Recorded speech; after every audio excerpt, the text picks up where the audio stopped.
আলহামদুলিল্লাহ, আপুর আজকে দশম ক্লাস ছিল। এই দশম ক্লাসে তিনি মাসাল্লাহ অনেক ভালো রোড রাইড করছেন। মানে লাস্ট 2 days ছিল আমাদের চালাচ্ছেন, ভালো সুন্দর পারছেন।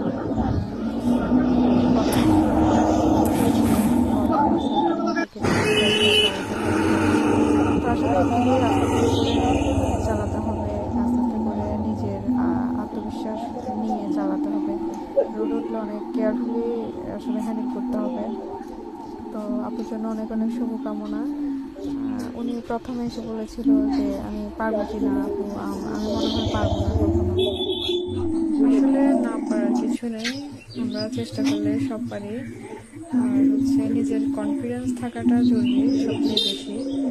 আপু আজকে বলছিল যে আমি আসলে স্বপ্নের মতো লাগছে যে সপ্তাহ 10 দিন আমি রোড রাইড করছি।